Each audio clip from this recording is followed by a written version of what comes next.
हरियाणा में डीजीपी की नियुक्ति से जुड़ा ये बड़ा अपडेट है। यूपीएससी ने हरियाणा सरकार की तरफ से भेजे गए डीजीपी पैनल में कमियां गिनाई हैं। यूपीएससी ने सरकार को इसके लिए 3 पॉइंट्स में जवाब मांगा है। पूर्व डीजीपी मनोज यादव के जरूरी डॉक्यूमेंट्स भी मांगे। बड़ा अपडेट आपको दे रहे हैं। हरियाणा के डीजीपी की तकर्रुरी के मामले से बड़ा अपडेट है। पूर्व डीजीपी मनोज यादव के जरूरी डॉक्यूमेंट मांगे हैं यूपीएससी ने। साथ ही हरियाणा सरकार की तरफ से भेजे गए डीजीपी पैनल में यूपीएससी ने कमियां गिनवाई। तो हरियाणा में डीजीपी की नियुक्ति से ये बड़ी खबर है। यूपीएससी ने हरियाणा सरकार की तरफ से भेजे गए डीजीपी पैनल में कमियां गिनाई है। यूपीएससी ने सरकार को इसके लिए 3 पॉइंट्स में जवाब मांगा है सरकार से। पूर्व डीजीपी मनोज यादव के डॉक्यूमेंट्स की डिटेल्स भी मांगी। बड़ा अपडेट है आपकी टीवी स्क्रीन पर। हरियाणा में डीजीपी की नियुक्ति से जुड़ी बड़ी खबर है।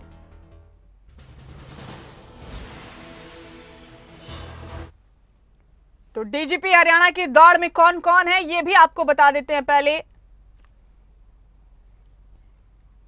आपको बता दें कि हरियाणा सरकार की तरफ से यूपीएससी को 9 आईपीएस अधिकारियों के नाम भेजे गए थे। इनमें आलोक कुमार रॉय 1991 बैच के अधिकारी हैं। ओपी सिंह 1992 बैच के अधिकारी हैं। अजय सिंघल 1992 बैच के आईपीएस अधिकारी हैं। आलोक मित्तल 1993 बैच के अधिकारी। वहीं एस चावला 1993 बैच के अधिकारी हैं। मनोज यादव इच्छुक नहीं है, रिमार्क के साथ उनका नाम भेजा गया है। तो डीजीपी का मतलब डायरेक्टर जनरल ऑफ पुलिस होता है। और डीजीपी कैसे चुना जाता है ये आपको बता रहे हैं। डीजीपी को पुलिस महानिदेशक भी कहा जाता है। इसके लिए फेरिस्त भेज दी गई है हरियाणा सरकार की तरफ से यूपीएससी को। एक राज्य में सिर्फ एक ही डीजीपी होता है। ये कुछ अहम जानकारी आपको दे रहे हैं। सुप्रीम कोर्ट के मुताबिक डीजीपी का कार्यकाल कम से कम 2 साल जरूरी है। किसी भी राज्य को मौजूदा डीजीपी के रिटायर होने के 3 महीने पहले डीजीपी के लिए सीनियर आईपीएस अधिकारियों के नामों की एक फेरिस्त यूपीएससी को भेजनी होती है। यूपीएससी उस लिस्ट में से 3 अधिकारियों के नाम फाइनल करके राज्य को वापस भेजता है। यूपीएससी की तरफ से आए 3 नामों में से राज्य सरकार किसी एक अधिकारी को डीजीपी बनाती। और हमारे साथ इस खबर पर हरियाणा स्टेट हेड जितेंद्र चौधरी बने हुए हैं। उन्हीं का रुख कर रहे हैं। जितेंद्र, यूपीएससी ने वो लिस्ट जो हरियाणा सरकार की तरफ से 9 आईपीएस अधिकारियों की भेजी गई थी उसमें कुछ कमियां रिमार्क की है, वापस उसको भेजा है। साथ ही मनोज यादव के जरूरी डॉक्यूमेंट्स भी मांगे हैं यूपीएससी ने। हालांकि मनोज यादव के साथ रिमार्क सरकार ने भेजा था कि वो इच्छुक नहीं है इस ओहदे के लिए। पूरे मामले को तफसील से कैसे समझे जितेंद्र? देखिए मुमताज, दर्शकों की जानकारी के लिए हम बता दें कि मौजूदा जो डीजीपी हैं पीके अग्रवाल, उनका जो कार्यकाल है वो 30 जून तक था। इस कार्यकाल को बढ़ा दिया गया। इसके पीछे का कारण यह था, 15 अगस्त तक इस कार्यकाल को बढ़ाया गया है, जिसके पीछे का कारण था यूपीएससी को जो पैनल हरियाणा सरकार की तरफ से अपने उन अधिकारियों का भेजना होता है जिन्होंने 30 वर्ष की सेवा बिना किसी विवाद के पूरी कर ली है, उन सभी का एक पैनल जो है वो यूपीएससी को भेजा जाता है। यह एक प्रक्रिया है।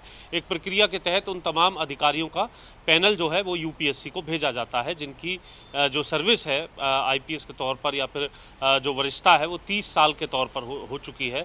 उनका एक पैनल जाता है। ये पैनल समय से नहीं पहुंच पाया था। इसके बाद जो हरियाणा के डीजीपी है उनका कार्यकाल 30 जून से बढ़ा करके 15 जून तक, माफ़ी चाहेंगे, 15 अगस्त तक के लिए कर दिया था। इसी के साथ साथ अब जब पैनल तैयार किया गया तो उस पैनल में 10 नामों को लेकर के जो सूची है वो तैयार की गई। इन 10 नामों में हरियाणा के डीजीपी रहे मनोज यादव का भी नाम था, लेकिन मनोज यादव ने पहले ही इस बात को लेकर के अनिच्छा जता दी थी कि वे हरियाणा के डीजीपी बनने को लेकर इच्छुक नहीं हैं। उनका नाम इसी रिमार्क के साथ इन 10 नामों के अंदर भेजा गया। हमने आपको बताया कि इन 10 नामों के चयन की प्रक्रिया क्या है। 30 वर्ष की जिन तमाम अधिकारियों की जो सर्विस है वो हो चुकी थी, उनका नाम हरियाणा की तरफ से भेजा गया। जानकारी के मुताबिक नाम भेजने के 2 दिन बाद ही यूपीएससी की तरफ से आपत्ति जता दी गई। जो मनोज यादव हैं उनके डॉक्यूमेंट्स को लेकर के, इंटीग्रेटेड जो सर्टिफिकेट होता है इसको लेकर के और उनके डोजियर को लेकर के ये सवाल उठा दिए गए कि वे तमाम दस्तावेज भी साथ में भेजे जाएं। और साथ ही साथ सत्यापन को लेकर के जो इसके अलावा जो 9 नाम भेजे हैं उनके अंदर एसीआर समेत तमाम डिटेल तो थी, लेकिन उनके सत्यापन को लेकर के जो सर्टिफिकेट कह सकते हैं या फिर एक ये कह सकते हैं कि डिक्लेरेशन जो है वो उसके साथ नहीं थी, उस पर भी यूपीएससी की तरफ से डॉक्यूमेंटेशन जो है मांगी गई है। अब ये कहा जा सकता है कि इन तमाम डॉक्यूमेंट्स के भेजने के बाद यूपीएससी की तरफ से एक प्रक्रिया है, जिस प्रक्रिया के तहत गृह मंत्रालय, यूपीएससी के अधिकारी और हरियाणा के मुख्य सचिव और मौजूदा जो डीजीपी है वो बैठ करके एक जो कमेटी है वो निर्णय करती है कि इसमें से कौन से 3 नाम हैं जिन्हें फाइनल किया जाए। उन 3 नामों को फाइनल करके वापस हरियाणा को भेजा जाएगा और हरियाणा सरकार उन 3 नामों में से एक नाम पर मोहर लगाते हुए उन्हें डीजीपी बनाने का काम करेगी। जी।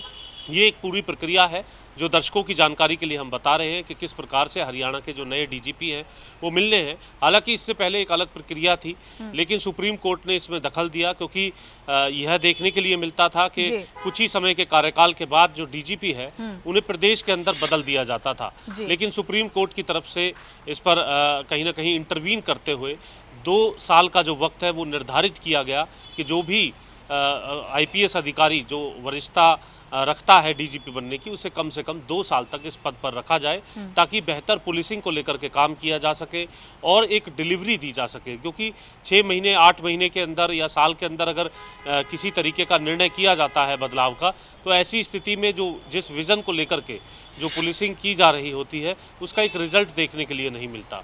इसलिए सुप्रीम कोर्ट ने इसे निर्धारित किया और 2 वर्ष के लिए कार्यकाल जो है सभी राज्यों के अंदर डीजीपी का कार्यकाल जो है वो रखा गया और एक प्रक्रिया बनाई गई, जिस प्रक्रिया के बारे में भी अभी मुमताज हमने अपने तमाम दर्शकों को जानकारी भी दी है। जी, काफी तफसीली जानकारी दी आपने जितेंद्र। देखते हैं आगे इस पूरे मामले में कितना वक्त लगता है और हरियाणा का नया डीजीपी कौन होगा। बेहद शुक्रिया आपका इस तमाम जानकारी के लिए और इन चर्चाओं के लिए जितेंद्र।